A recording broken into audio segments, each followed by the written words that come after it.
Yeah, that thing, that Apple thing that you need to get, that little wire that everyone makes, but none of them work but Apple. Yeah, it's ridiculous. I bought so many of those things. I feel like show them what we're talking about. I feel like there's like a committee that works at Apple that makes sure things don't work properly. They go like, okay, we got this cord to work for 2 years. And somebody's like, that's too long. I heard they recently teamed up with the people who made these mic arms. We'll be right back after pre-roll. Big shout out to Helix Sleep. Take their 2-minute sleep quiz and they'll match you to the mattress that will give you the best sleep of your life. Take it from me. Find your mattress at helixsleep.com/Griffin. All right. 5, 6, 7. Ladies and gentlemen, welcome back to another episode of your favorite podcast. What are we talking? You know the name. Right. Whoa, yeah. I'm not even going to do this long because when Rick's here, it's always a production. So, ladies and gentlemen, with the singing mic, Mr. Rick. Well, give it to me when you know what I mean? With the singing, we have to on a beat. Ladies and gentlemen, with the singing mic. I'll take it, thanks. Rick Glassman. We in recording booth, the ugly truth of Erik Griffin, pushing. We need your poop or pissing, or whether it's an listen. But if finesse, connect the dots and push away. You give it love, give it, never get to stop. Now how you feeling in the morning when you drinking juice and pushing up the booty boop? Booty boop, grab a titty, some cum, some drinking all the gum. Then pop it, get cop it up for some. Now we just living, laughing, and living all the turns when you drip, drop, kip, top, dipping on the derms and the swervy, the burvy, the curvy, the luscious. Plap, plap, baby, with your titties on my muffin bushes. Woo! Woo, woo, woo! Edit that last part out. I'm going to try it again. Woo, woo, woo! Woo, woo, woo!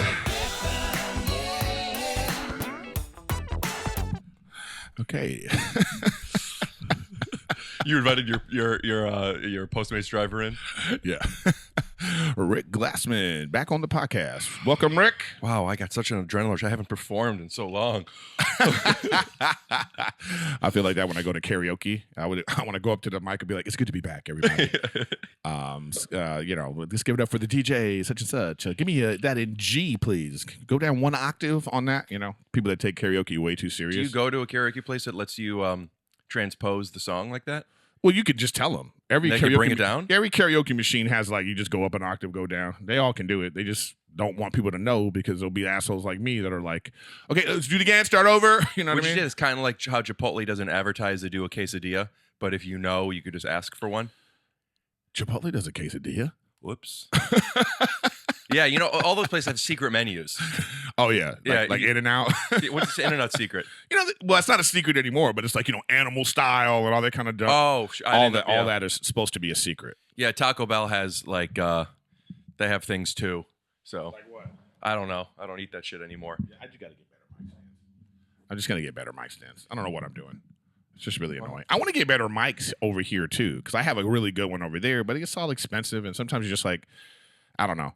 I have a question, and you're going to say, ugh. Sometimes you get cheap, and then you're just like, you know what? Why should these people invest in you if you don't invest in yourself? This is like one of those infomercials.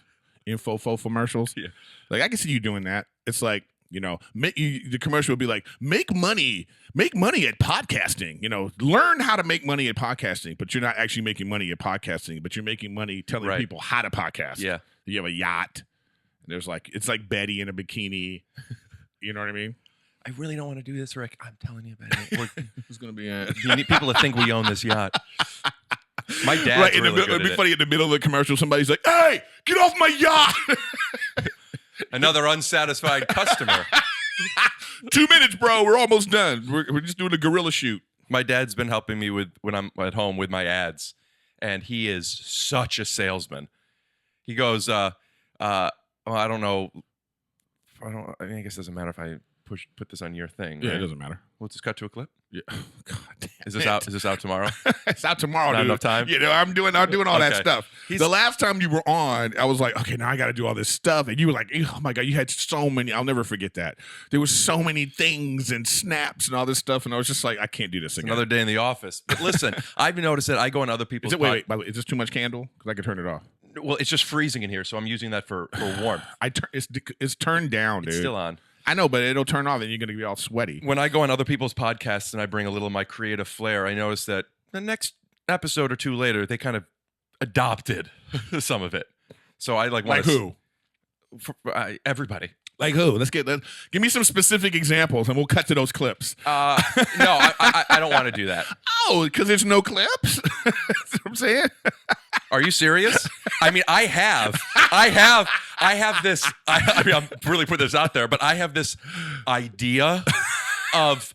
I've already compiled, like, here's me, and then 3 weeks later, here's this podcast, doing the same thing. And I want to, like... Let's cut to Rick's podcast right now. Boom. Then we're at your place now. It's just the ad that my dad was doing. What's up, guys? Have you taken your Helix Sleep quiz yet? You got to do it. Not being able to sleep because of all the things that are going on in the world right now, I totally get it.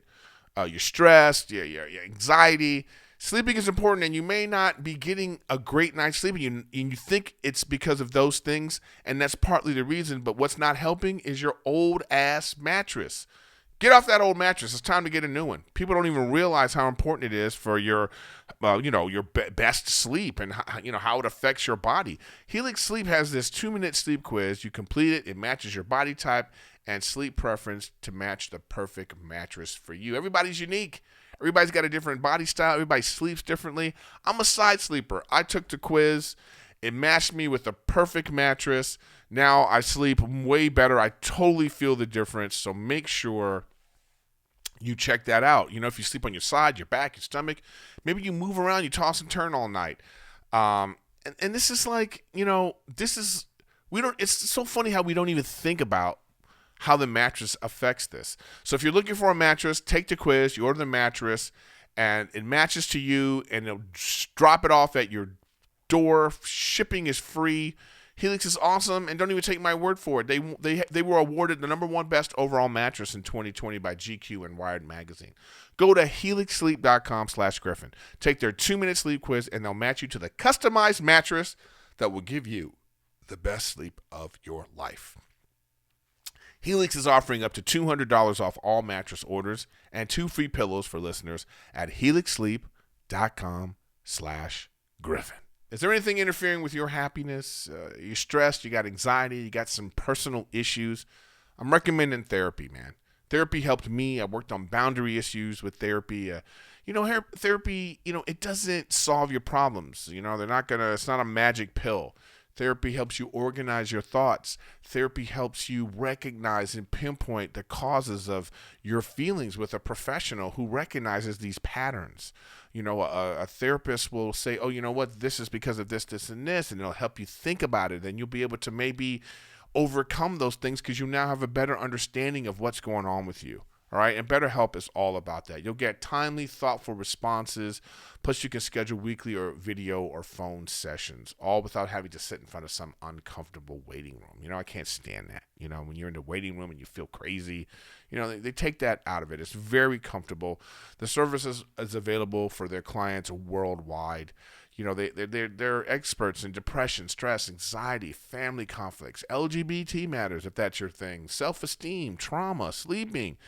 Anything you share is confidential, it's convenient, it's professional, and most importantly, it's affordable. I want you to start living a happier life today. As a listener, you'll get 10% off your first month by visiting our sponsor at betterhelp.com/Griffin.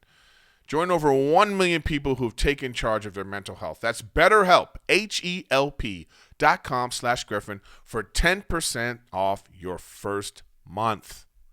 Let's start living a happier, healthier, more productive life. Let's get back to the show. But I thought I want to put this compilation together, but I can't put it out there, so it gets leaked. Like somebody else posts it. Oh, hilarious! And it's just like people ripping off Rick Glassman's podcast, and you're just like. But if you go back far enough, you could see it's from like the Reddit Rick Glassman, but instead of an I, it's a 1. Like I didn't know how to hide. I didn't post that. It's Glassman, Yeah, but everyone needs to find their thing, and sometimes there's parallel thought, and sometimes it's just ripping off, and.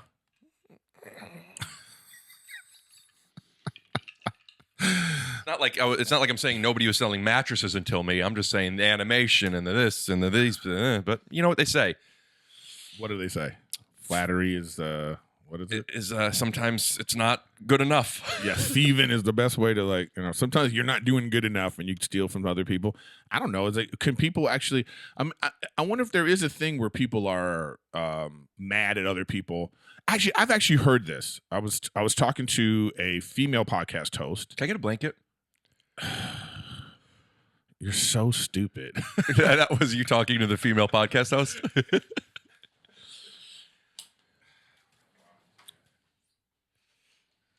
Oh, a closet blanket?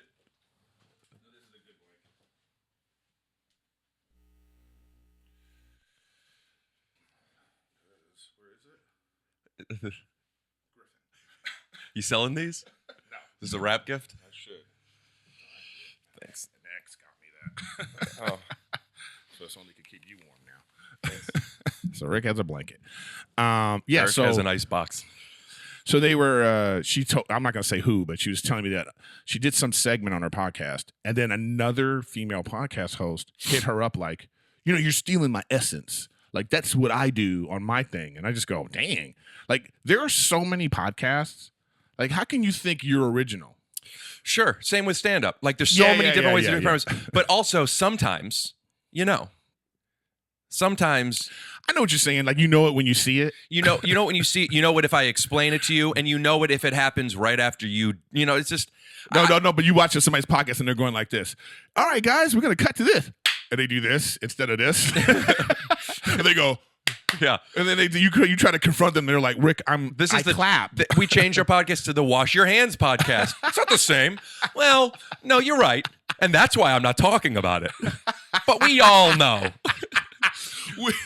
when I start getting comments on my page where, you're copying, and they're naming other podcasts that I've seen them adopt my thing, I'm like, that's when I get like, well, no. Oh, well, the frustrating part about that, No. that just lets you know how not popular your podcast is compared to these other podcasts. Yeah. Because it would be like if it would be like you look on Rogan, and just for some reason Rogan decided to do a snap, you're done. Well, the you know what I mean? The truth is, I have I have, at least for my own, like, I'm good. Is it's timestamped. You've seen me been doing this, even if you've never seen me been doing These it. people don't care. But it would be this. It would be if you put out a special, right, that nobody saw. Wow, that's rude.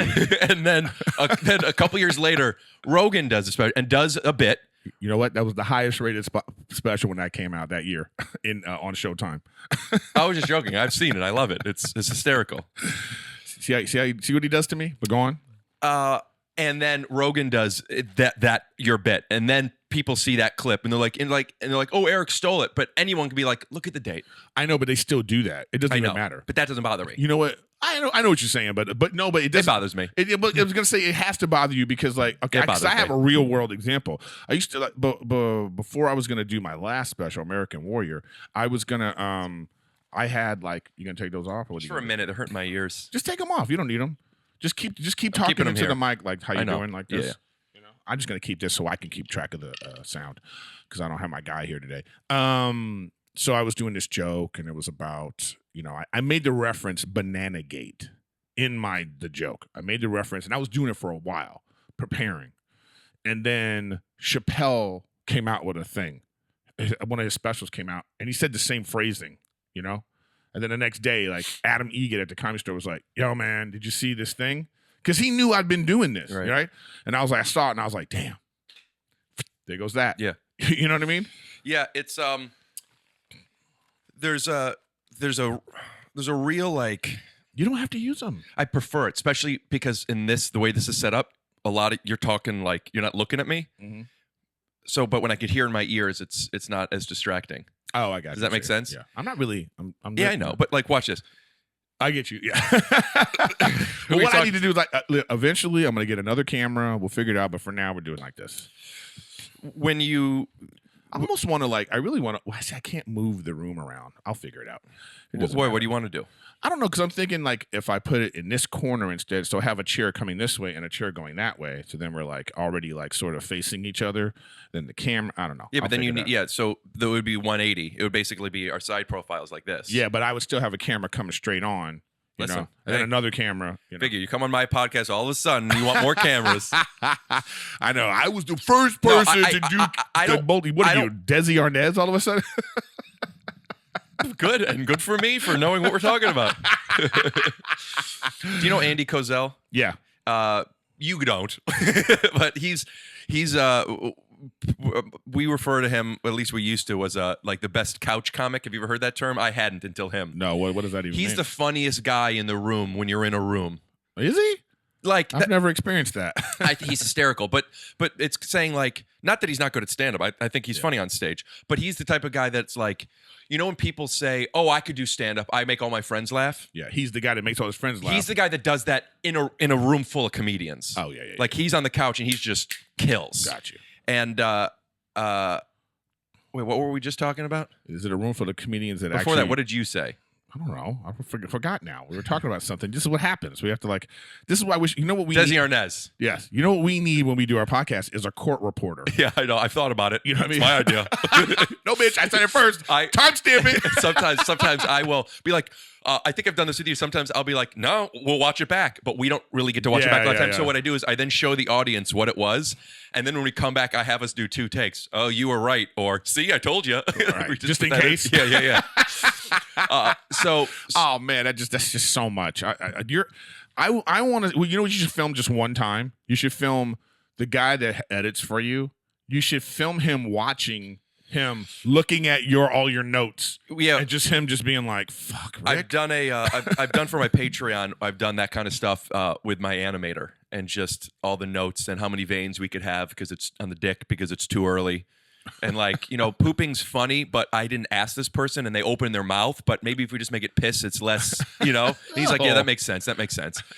But Andy said it's about me that Desi Arnaz, Andy, couch comic. I don't remember. My point of reference is nothing before 1995. So if he says anything, he's man, he just gets so upset because his references are so deep that it's hysterical if you get it. Right, but right. You know, don't get it. But he thinks it's it's like an Ewok pushy pop when this chair is not even made of leather, and I'm Andy, nobody understands that. But he's no, that was just 1994. Okay. Yeah, you have to at some point. You got to take responsibility and just kind of dumb it down a little bit. Oh my god, dude! Do you even have enough? Do you have time to I never hear about you liking things like television shows and stuff like that. Do you even watch things? You don't hear about. I'm saying you never talk about those kinds of things.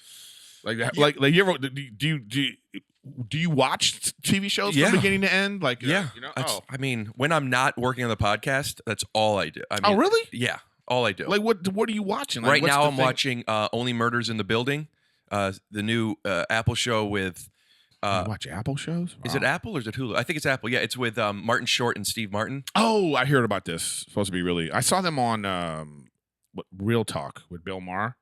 You know what? When Bill Maher hits, do you watch Bill Maher's show? Yeah. Oh, I watch it every week. I love. You'd be good on it. I love how he talks about things. I think that it's hard. I don't care if you're a liberal, if you are a self-proclaimed liberal, you say I am liberal.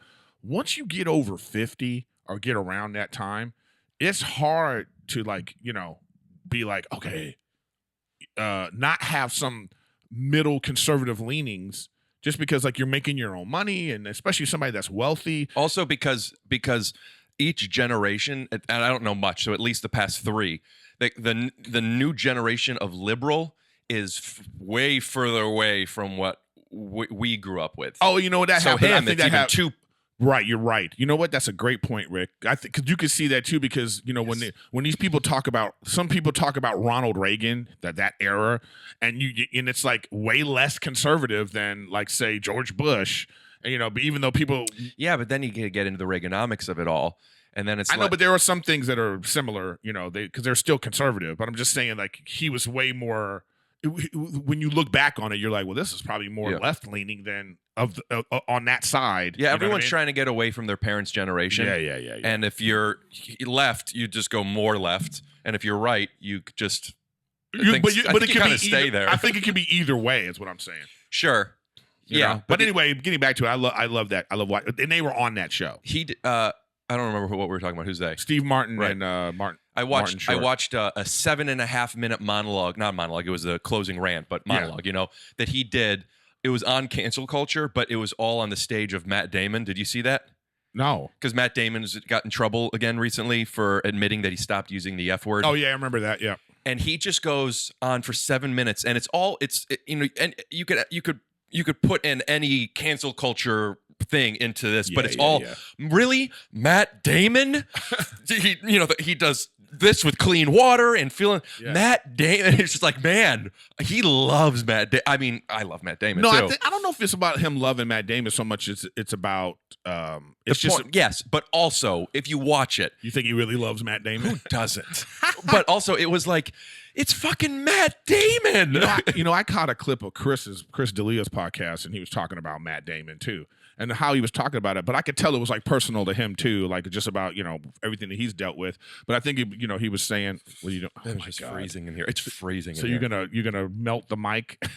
I'm gonna defrost it. It's off. It's not even on It's right on. now. It's not. It's on. It's not. It might be on. Yeah, it's 100% on. It's gonna turn off. It's gonna turn off. You could see it's on. Otherwise, Rick, you'll be fine. It keeps you sharp. I like you right now. You're sharp. You're in the moment. okay. Just added so many mustaches onto me. I'm telling you, it's my thing. You know what I love? Let me. You're talking Chris and Matt Damon. We'll get back to it. Is I now have developed this team that work with me on my podcast to where it makes my job a lot easier because I would be, we need to do that. But now they get what I want. Yeah. Also, they do their own thing. Everyone's great. Thank you so much.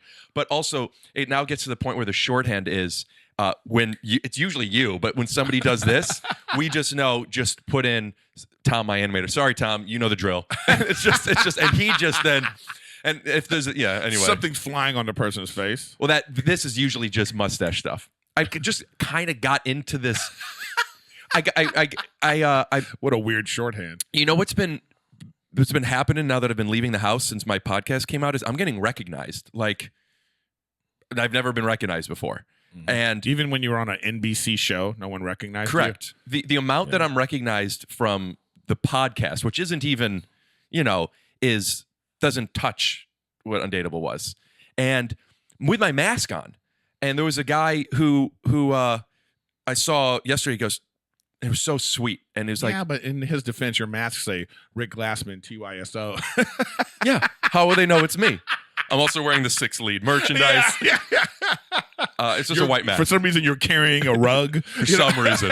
You never know when an opportunity strikes. By the way, put in the commercial.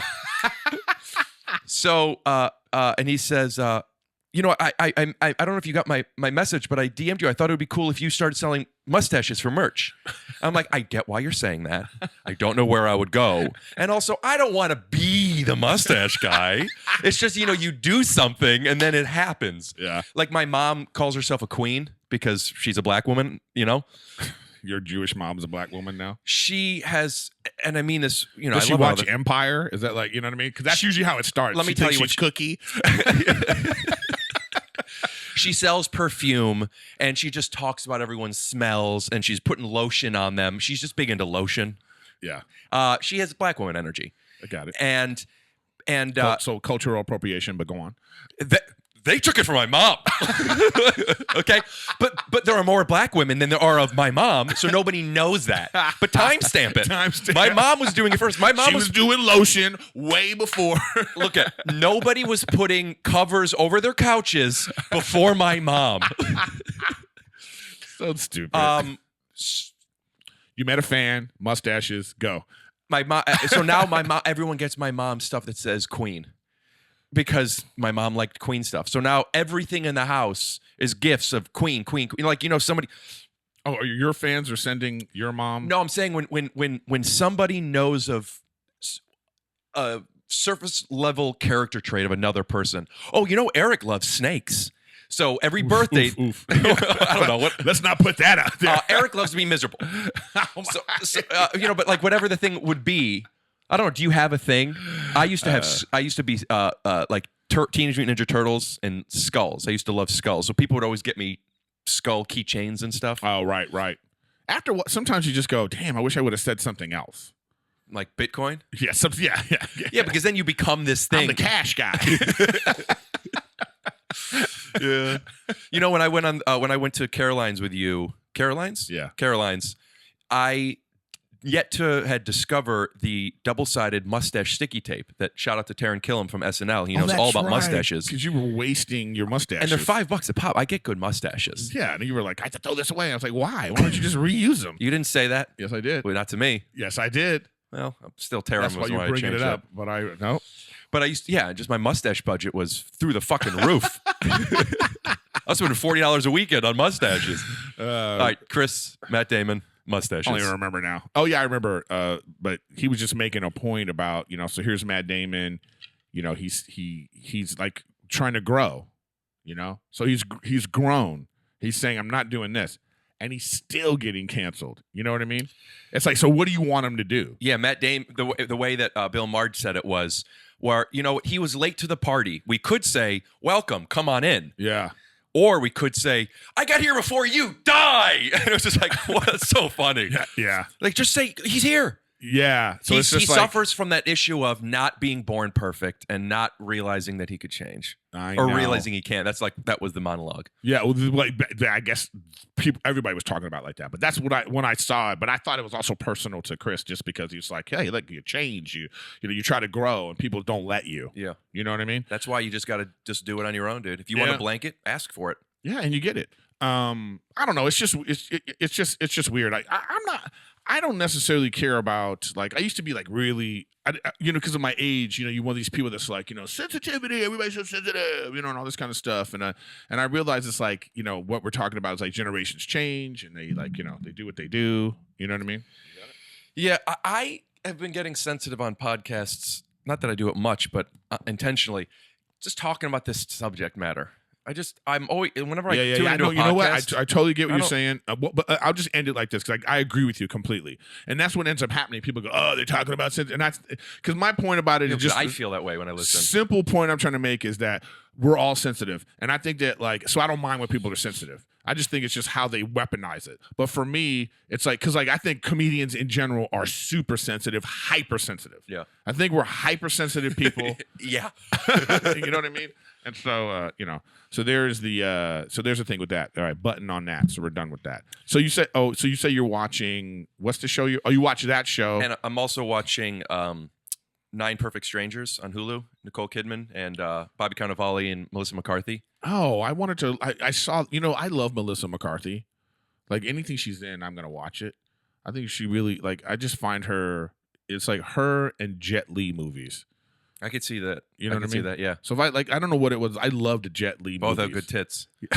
Now, right? So they, So then, why does Jet Li have tits now, or does Melissa McCarthy not have tits now? I have no idea. I don't know what point either one of us are making at this point. I know what point I'm making.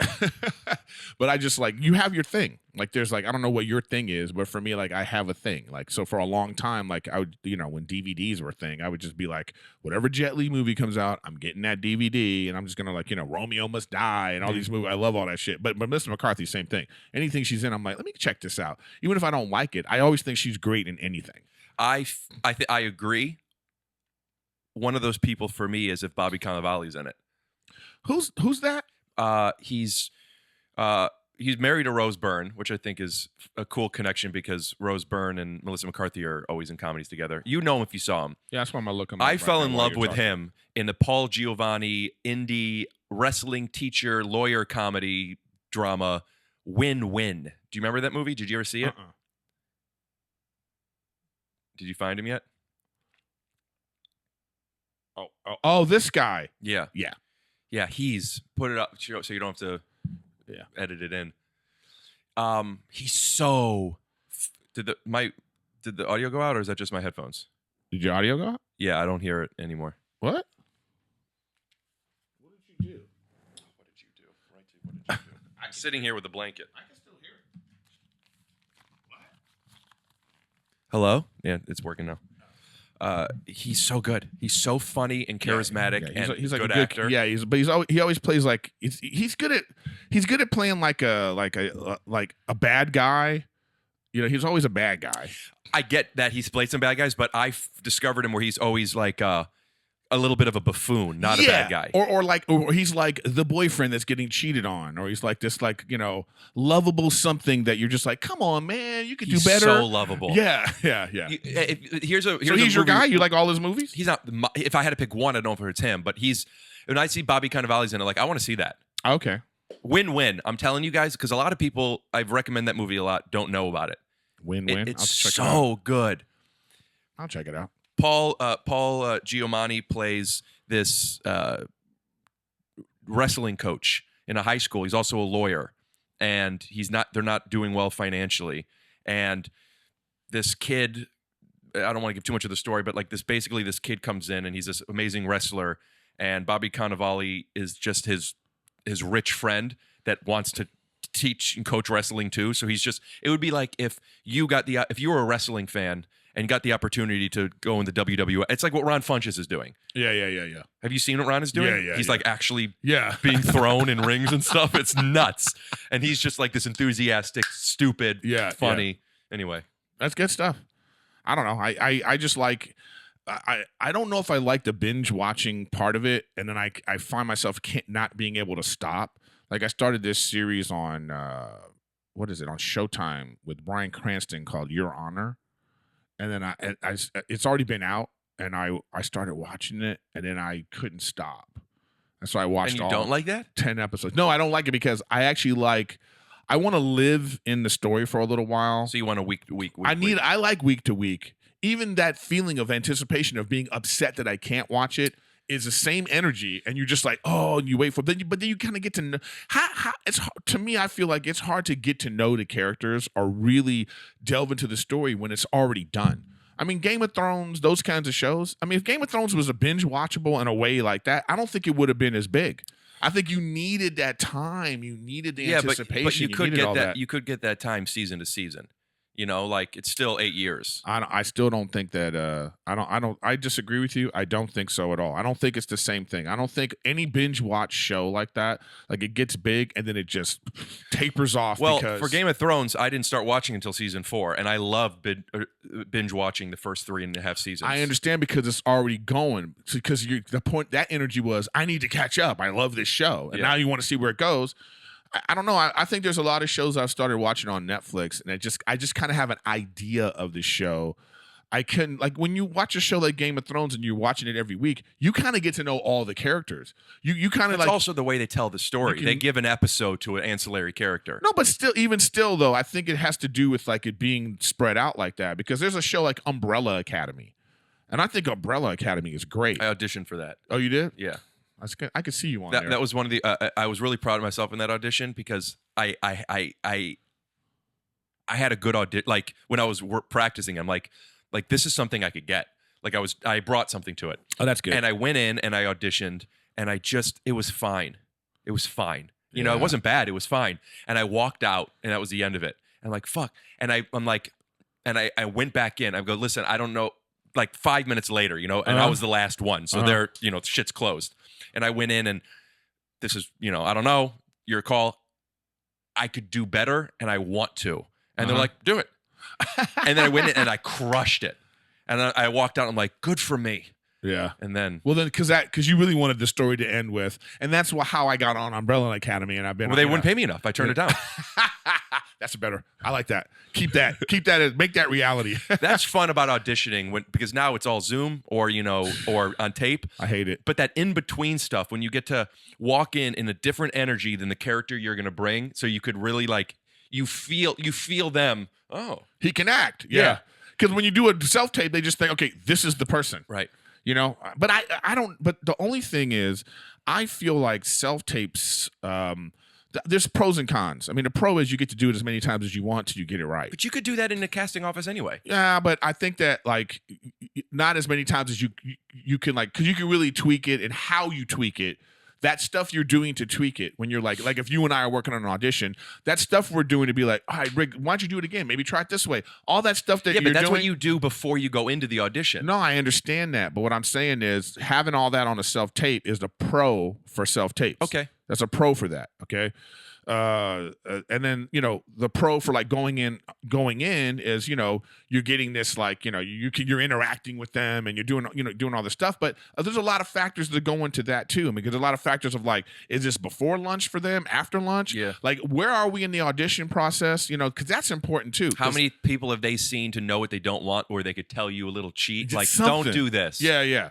Or sometimes I've gone in to auditions when they've already picked the person that they want, and they're just still seeing. And I'm like, what am I doing here then? Yeah, you know what I mean? It's like, a shitty part of it. Yeah, I'm not going to change your mind, or it's like what I realize even now more than ever at the level that I'm not some high level. I'm just saying, like, I get where you're going in for the roles where big people are also going in. Yeah, they're not going in.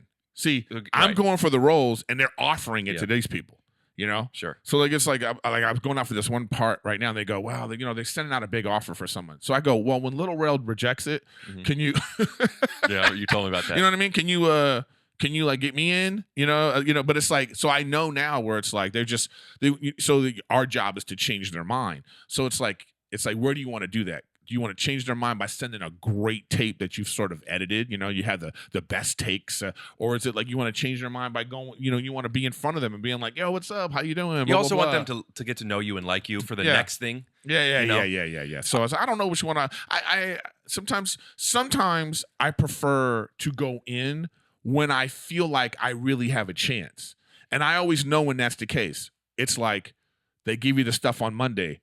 Eric, you take the audition's Thursday. Then I know they haven't seen a bunch of people, but a lot of times it's like, this is tomorrow. See, I don't take that as they already have who they want. I take that as in they've seen a lot of people. You weren't their first choice, and now they're like, all right, we haven't figured it out. Let's kind of broaden our reach to find other people. I know, but what I'm saying is, if you're giving somebody 6 pages and you're like, the audition's tomorrow. Oh, you're saying how good you could be at it, right? The audition's tomorrow. Then I just feel like, they don't really. This doesn't feel important to me, right? Like this doesn't feel important to them. This phase in the auditions. I don't think people. That's how I look at it. Appreciate this isn't a poor actors because if you get the job, you get paid well. Yeah. Where a lot of people in this business they don't.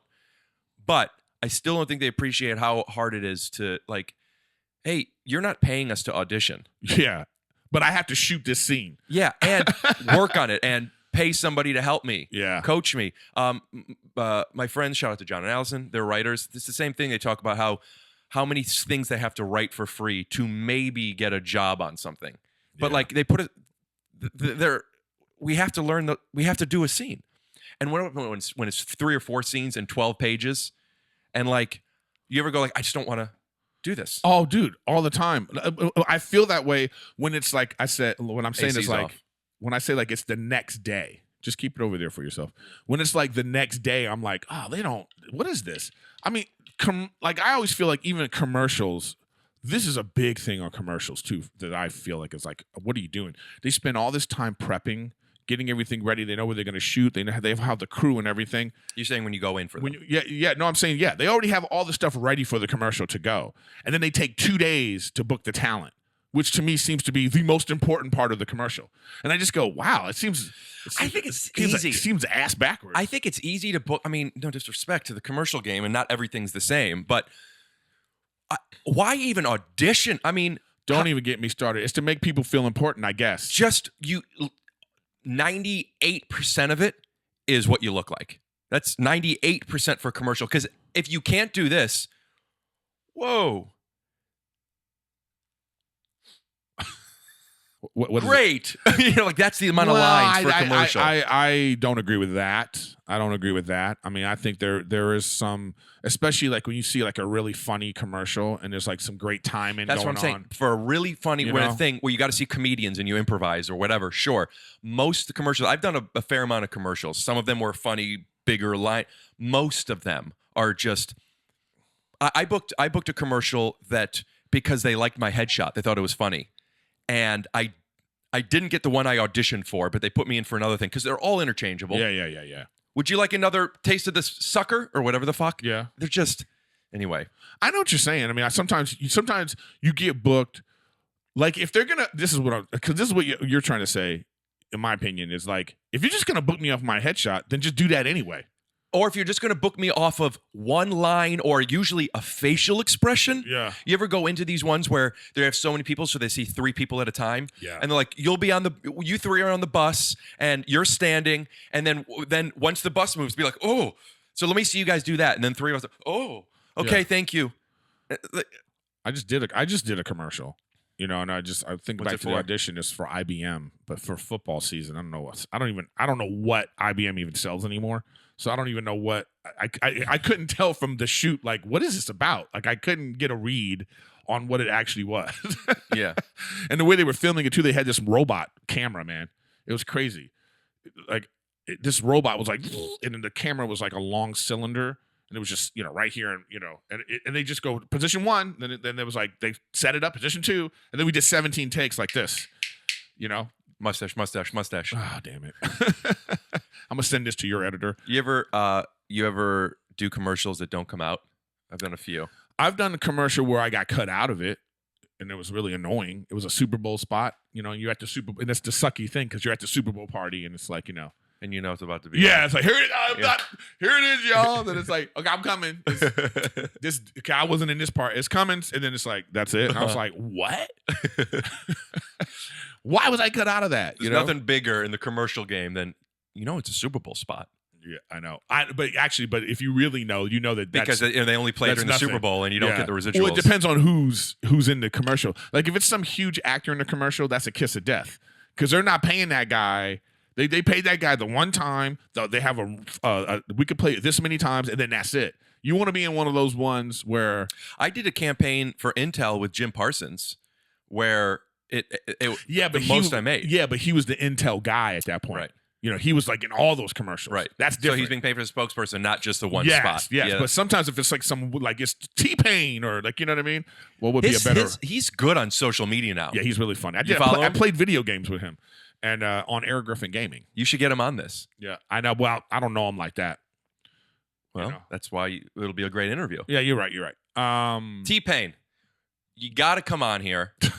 We want to hear stories of I'm on a boat. We want to hear stories about how you're such a great singer. That's a great example of when people think that's somebody's thing. Yeah. He talks about that. Yeah. Yeah. He's great when he talks about it. Yeah, because you can see the bitterness. Yeah. I can sing, damn it. You know I just found a little trick. Yeah.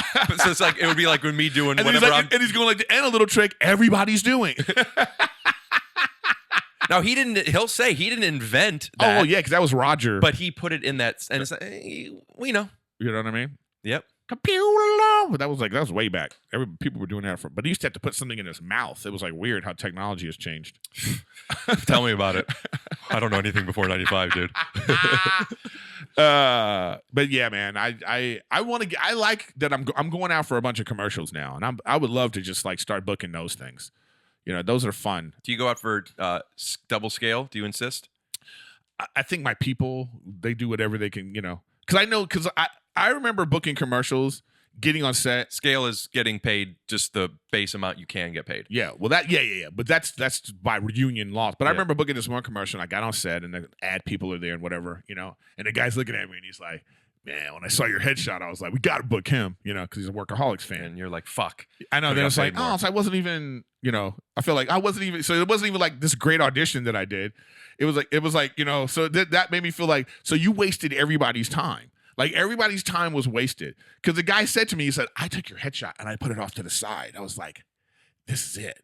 And then it was like, they had to just do all this dog and pony show shit. And then there's like, there's also like infighting going on sometimes too. So you have the ad people, you have the director, then you have the casting, And I've heard this where it's like the director might be like, I love this guy. This is the guy I want right here, But then the ad people are like, well, we don't want that guy, but they're having this kind of thing.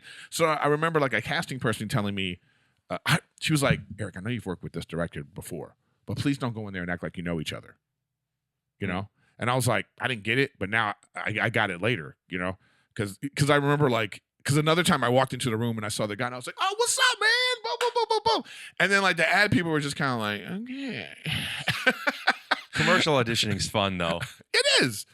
But you have to have a thing where it's like you have to know that this is dumb and silly, and don't let that be in your head. Because the one time it got in my head, I was like, I realized how idiotic this was. It was a Target commercial, and you had to like change the words of like a really popular song. Like say if it was like Van Halen, it was Jump. You had to change Van Halen.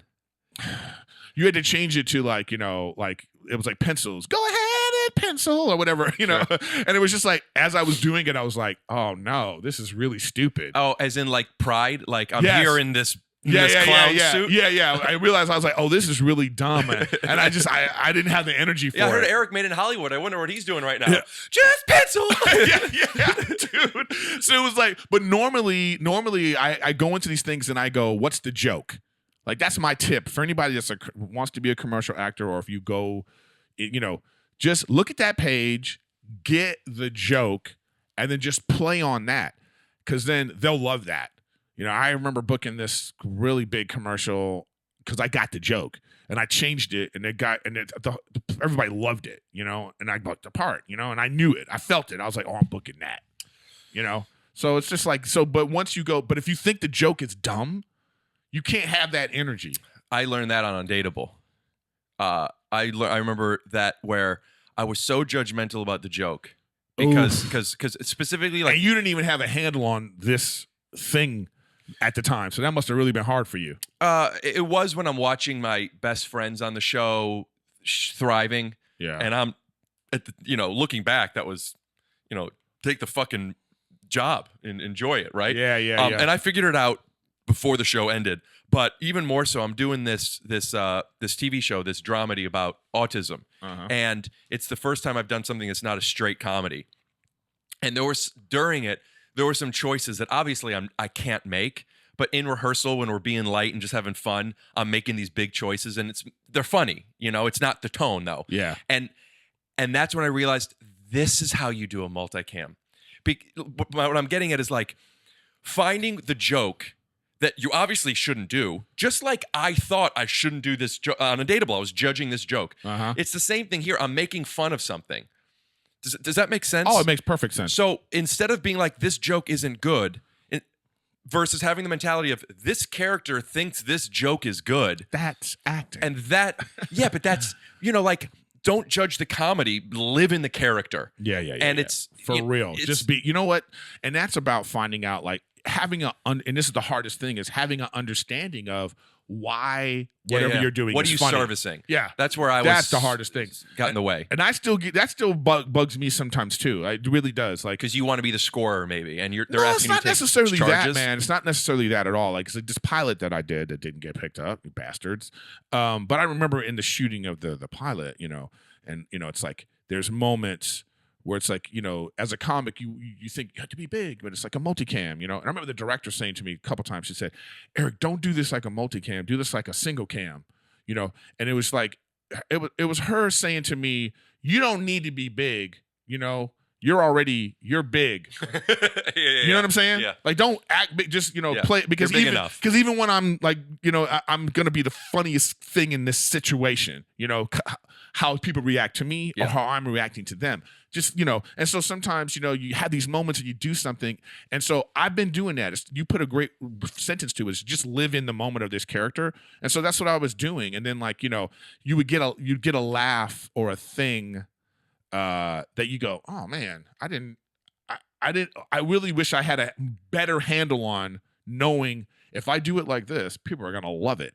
I don't know. So I just have to, like, I do it. That's where when you're doing it in front of a live studio audience, it changes though. Yeah. Oh, well, every time. Yeah. So you don't know when to hold, when not. I mean, it's not that you get used to it, but it's just an interesting technique. When I mean of, like, you're not expecting a laugh there. So, you have to kind of like. But see, as a comic, so I did One Day at a Time. I was in the pilot of One Day at a Time, the new one. Well, I didn't know it was an old one. Was it before 95? Oh yeah, it was one of the biggest sitcoms ever, dude. Anyway, Norman Lear, same guy. Anyways, him I know. So so they're very meticulous on the multicam. Like when you're all the rehearsing and the blocking, it's like very meticulous. And this director, she's like one of these renowned, and she's very meticulous, Rick. if this is on the set, she might come over here and go like this. Okay, Been let's there. let's do it again. And I'm like, okay. And then she's one of these people too that she's like, just hold the script because I want these words. And she's basically saying, You're not off book. We're not only that, you're gonna be off book. So hold on to this because I want you to get these words exactly right. Yeah. So I'm like, got it. You know what I mean? Yeah. Okay. And so, but as a comic, when we're doing the thing, I'm like, they're gonna laugh here. Like, you know what I mean? And we're not giving it the pause that it needs. Like, I knew. So when it was live taping, it was like, pow. I said something that it was like, ha, you know what I mean? And everybody was kind of like, oh, shit. Like, it's like, because there was so many note sessions. It was a note session for Sony, a note session for Netflix, a note session for the creator. And, they're giving all their note, doing all their things, and it's just like, you just go, if you can survive all that nonsense and still find some funny, My session. There's some times where something could and or should get a laugh and doesn't, and it's like because the stars weren't aligned. And what I mean by that is like it could be anything, but a big one is a lot of times people in the audience, they're watching the screen, right? Because the people on the stage are a little too far away. You go back and forth, and they're watching the live camera switches. Yeah. Now in editing, they could, just like a podcast, you could tighten it, makes the switches right. But if my joke is something that follows a facial expression of yours or something, like it's funny, but the camera switch missed something, so it doesn't cut back to you. So it's or sometimes the editing is the funny. You know what I mean? That's the thing too. That's what I. You know what I mean? Yeah. No, for sure, Rick. That's what makes what you do good, great. It's like that's what I'm saying. Because you have to tell people. You have to show them. Yeah. It's like reaction is what makes things funny, and it's like that's the reason why. Like if you guys watching, if you're an Office fan, if you love The Office and you think The Office is so funny, you need to ask yourself, why do you think The Office is so funny? I would say many of the funniest moments in The Office is just Jim looking at the camera. Well, like something ridiculous happens, and then he looks at the camera, and we're laughing, and then you laugh. Why are you laughing? I have an answer. You know what I mean? I have an answer for you. We know and like the characters. That's it. If we don't know and like the characters, it's just you have to work so 100% disagree hard. with you. I disagree with you. I disagree with you completely. Because that's Jim. That's Michael. No. Dwight. That's what it turns into. But yes. that's not it, Rick, at all. Because like when you go to a play that you've never seen for the first time and it's a comedy play, you don't need to know these people. But you don't. Their performances and the things that happen. I don't mean Jim and that he has a thing for Pam and later on. I mean we see when Jim looks to camera, we know that guy. We know he's self-aware. He's thinking what I'm thinking. But that's what it is. Well, okay, that's a different thing that you're saying. It's like you're just to me. I think you're trying to say you can relate to this situation. When you know somebody, if I can't relate to you, no, I you have don't to need get to know you. You don't need to know somebody to relate to their situation. If you see something in like, if you need to know their situation. If you see somebody going off, but that's not knowing them. All right, check this out. If you're doing whatever you're doing, right? And it's not for me. I don't like it. It bothers me, whatever. And then one thing I find out about you. Oh, Erik comes from a single parent household or got divorced or whatever. This one thing where it contextualizes it. You're like, you felt that way about me. I get it. Yeah, but you have to get to know the person. I do. Rick, you're not going to convince me. You're 100% wrong about this one. Okay. When you're watching something and something funny is happening, you can relate to that situation because you're saying to yourself, if I was in that situation, I would have the same feeling, or I'm that's what it produces. You don't like that's something that adds to it. What you're saying. What you're saying is like when you that's why it goes to season 2, 3, 4, 5, and 6. But like when you look at a pilot and you don't know anything about these people, you're laughing or enjoying because you can relate to the situation. But that's why pilots are bad. You don't need to know. Well, not always. No, not always, but most of the time. Those usually don't get picked up. Most of the time, and relatively speaking, as great as a pilot of Frasier is, and it's one of the best, the show gets better. Oh, well, everything gets better. I understand that. But what I'm saying is you don't need to know anything about any character. Then you better have unbelievable jokes and situations. Well, but if you're not the best writer in the world. But that's why it's called, situational comedy. Yes. That's why it's called that. But literally the name but is. that's not enough. Fresh Prince doesn't work because, they stole the peacock mascot and now the big football game's going to go bad at ULA. It works because we know these people and we love the way they are together. I'm right. I just we'll be right back. Completely. You. Why is that funny? Is it funny? Or is it funny because you know me? And that's Rick doing, it's not the snap that's funny. That's Rick taking charge, getting in the way, doing a shtick. It's what it is, baby. I know, but the things you just said, you don't need to know that stuff's going on. You could tell by the situation. Okay. You could tell by if there's somebody annoyed with someone else, you could be like, yeah, I'd be annoyed by that guy too, and I would have that same reaction. You don't need to know, people don't need to know you to think you're annoying. You're just annoying in that situation. But they do need to know me. You know what I mean? They do need to know now me. They can empathize with you if they find out later. They do need to know me to realize I'm more than just annoying. I know, and then but they start to like that person. I know, but what you're talking about something different. All I'm saying is initially when you're watching something, you could laugh and enjoy it regardless of knowing them or not. What I'm saying is a show doesn't work and a show isn't special until we really get to know these characters. I agree with that. All I'm saying is you don't need initially that for the comedy to work. That's not why the comedy works is what I'm saying.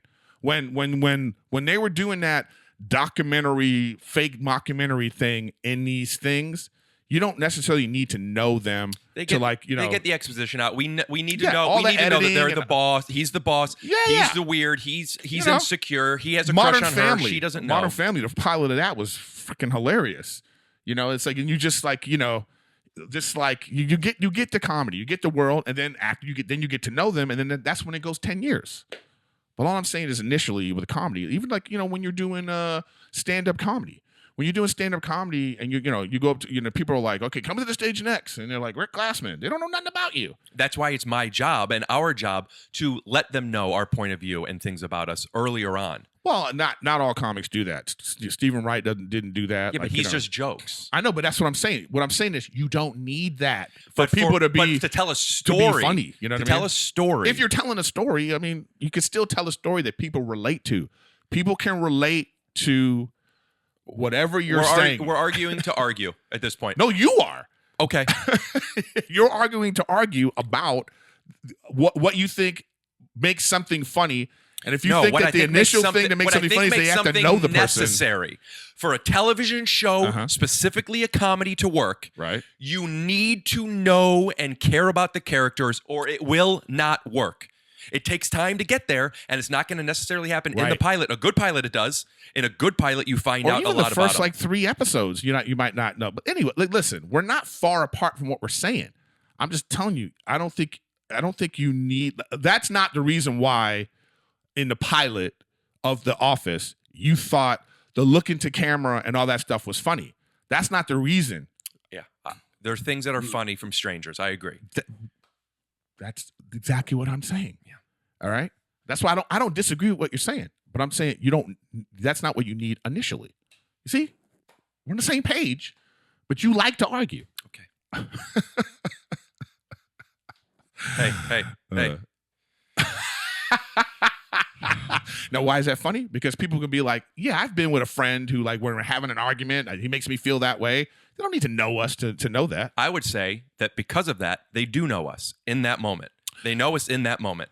Because they can relate to it. Yes. And the more you know somebody, the more you could relate to them. That keeps it going. Rick, we're not saying anything different. We're talking about the timeline. The timeline, Rick. The timeline. Okay? You said... Hey, man, I don't know when we're ending this, but let's find one other thing, all right? Whatever, all right?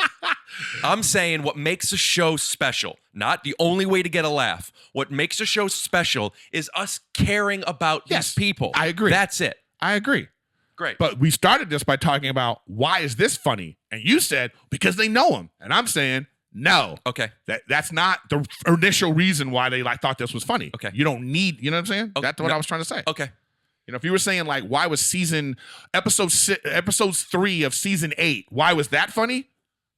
because we already know these people. I get it. And what I'm saying is, if no one's ever seen The Office before in their life, they to get them. We have they to know turn that it on. Frasier doesn't have a great relationship with his dad, or we have to know that Willie Smith had to move into this fish out of water situation. When in reality, Carlton is the fish out of water, and we see that dynamic where he's the odd one, and we get to know this stuff, even if it's not consciously. That's why pilots suck, because we have to teach the audience so much about these people. I don't know if they all suck. They don't all suck. They don't all suck. But they're relatively. But even into they're season 1, season 2, season 3, you could turn on something and like. Dude, I've watched The Office a million times. When I do, I start with the Dundies season 2, episode 1. I don't even watch the first season anymore.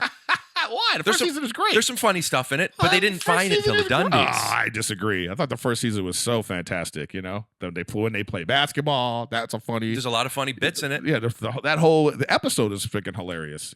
But anyways, this episode brought to you by The Office. Oh my God. Well, anyways, Rick, this episode's never coming out. So is it really not? Yeah, I just did this to like troll you. It's not, the camera's not even on. No, it is, but that'd be great, right? You know why that's funny? Because I know you. Oh, whatever. That also, what people don't know, to appreciate that joke even more, is that I have done 3 other of your podcasts that haven't come out. 3. It's not 3. I just had technical, like one of them, the sound didn't work, and it was like, we had this great conversation.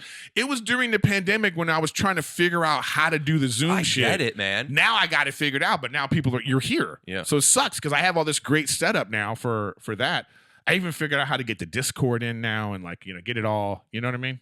It sucks. I do all my auditions like that. You know what I love about when I do like commercial? You do it in front of you do them live on YouTube? Oh, I should. That'd be hilarious. But like that'd be great Patreon content, guys. I'm about to do an audition. You guys want to be a part of it? You get in trouble for that, but that would be great. I know, right?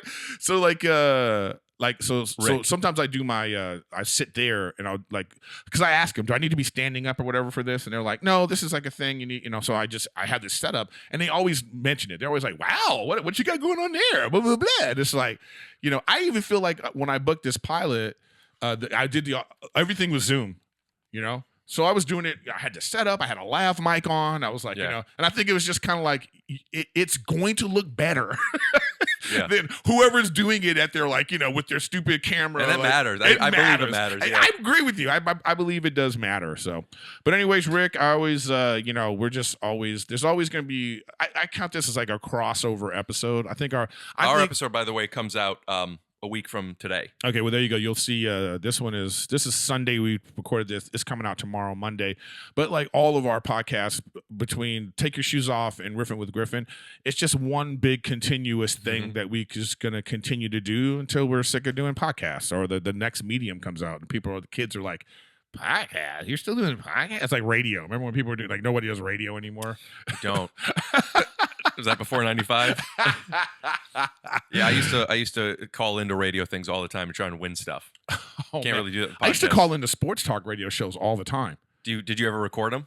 No, but you didn't know how to do that at the time. Once I called in. This is Eric from LA. He wants to talk about Shaq, and I'd be like, That would be so funny to hear.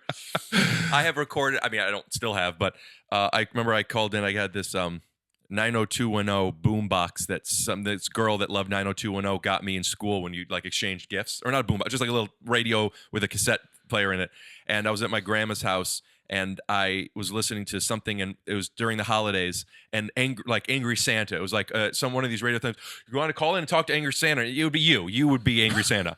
And I called in, what do you want? And I go, and I pressed record. So I don't know where that tape is. You got to find that. Yeah, I remember I called into this conservative radio, and the guy was talking about, I'll never forget this, man. It was this black conservative radio host. There's nothing wrong with that. Nothing wrong with it, but it does give it some context. And it was because we get to know him a little bit by giving us those details. Yeah, I agree. It doesn't matter. Okay. So then the guy was talking about, it was something about someone that was Jewish. And I called in and I was just saying, I was like, it doesn't matter that the guy's Jewish or whatever. And then the guy starts asking me, he goes, so what's your background? And then he was trying to get me to say my background. So then he cut me off just to be like, oh yeah, that guy's biased. You know how black people don't like Jews. He turned it into this thing. And I was furious. You know what I mean? Because I was like, oh, you piece of shit. Like, and then it was just like he was just one of these race baiting. Like he was doing it on purpose to try to. And I was like, oh man. And that's what they just did a lot on conservative radio. A great segment to do, if not its own show, would be just our homework, like our prep is calling up all these different radio shows and just playing characters or being on whatever. And then just we play them. And then we come on here and we do like I got one for you. I called it this conservative radio thing, and you know what I mean? And you get to animate it and stuff. Oh man, it was just I used to love that. It's like this. People just don't do that anymore. They're not doing it. I feel like we should do it more for like podcasts. I want to do it live. I would like to do one of these one time live with you, live on YouTube. Will we be seeing the screen? Yeah. When I do it live, Yeah. and my guy's here, I turn this around, and then he's like doing like hey, look this up, and it's all right here on the screen. I did one once with Adam Ray in my apartment. Like it was this, like we sell tickets for it. Oh yeah, that's different. And it was cool, but there was a little bit of a lag. And I remembered after you told me, when you use OBS, you have to like change the thing. Yeah, you got to give it a delay. And I'm like, I'm sorry, everybody who bought tickets for this. Yeah, it's a lot of like, it's really a lot to like when you do this stuff. They don't tell you all these little things. They'll teach you about Genghis Khan in high school, but they don't teach you how to live stream on YouTube. And I think that's a problem. You make joke. You're being facetious, but I think that is the future. I took typing in high school, so I was just talking about this with my buddy David. Yeah, I took typing in high school. That was my wham. What was your wham? Remember? Oh yeah, my senior year was the last year. They went to computers the next year. So what I'm saying Did is, you tell me this? I think Felix Sullivan just told me this. Oh really? Yeah, like he was like the last person where they would do it where it was a keyboard. Talk to you about this on your podcast? I don't think so. There was a screen. There was a screen. It wasn't a computer, but there was a digital little screen. Oh no, I didn't hear it. Yeah, that wasn't me. But I was just talking about this myself too, just being like, I was talking about this on Gen to Gen, my other new podcast. Check it out now at youtube.com/gens. Gen to Gen. Gen to I don't even know what the anyway. It'd be so it's like we just do anyway, now they're teaching typing or keyboarding or whatever they call it now. It's like the 2nd, 3rd grade. So I think eventually how to use technology and work in technology is going to go into the curriculum of like, schools and stuff. Or maybe you can make that like, I want to be an emphasis on this. Or maybe I wish in high school you didn't have to have this core curriculum that like you could go back and maybe your junior, senior year, you could be like, hey, I'm thinking about going into this. And then they had other classes for you to take. Hey, that's not a bad idea. And really, we could talk about it all we want and nothing will happen until you call your Congress people, put the number up at the bottom, call your Congress people and let them know, I want my kid to know how to do his taxes. I want my kids to understand how to handle life when you're pregnant. I want my kids to understand how to maintain a relationship and what loyalty is. I want to know, how do I change a tire? Okay, how do I live stream on YouTube? Call your Congresswoman or man, right? And let them know that, what we want to fix. Yeah. My name is Rick Glassman. Check out Erik Griffin on the Take Your Shoes Off podcast next week, or if it's maybe it's already out if you're listening to this a little late. Mm-hmm. And also go to rickglassman.com and check out my store. A lot of merchandise. I have these hats where they say, "And we're back." I love that. Do you? I could get you one. Yeah, that's great. You gotta get ones with a snap on it. I got music. Somebody said it should be the outro music playing right now. Oh, Rick. somebody said I should. It was a good call, but I don't know where to find them. I should get snapback hats. I love it. So the music's going. Let me help you out here. No, this is just the outro music. Ladies and gentlemen, thank you for watching Riffin with Griffin. I'm on Twitch daily, Erik Griffin Gaming. So all Rick's information will be on the bottom there. And, it's always great to have Rick on the podcast. I appreciate you being here. There's love, there's arguing, there's fun. Because you got to know each other. You found it out when you drove into the bar. So kind, the Lord above. Thanks for watching. Drink it up. See you next week. And blaze it up. Drink it up, pop, pop, pop, clip, and drink it up. I'm Rick Glassman. Cheers. Fade to black. Well, we can still see us a little. Still fading to black. RickGlassman.com. Now it still shows like other episodes that, check out this episode. Click here to see this episode. That's a wrap. Cut it.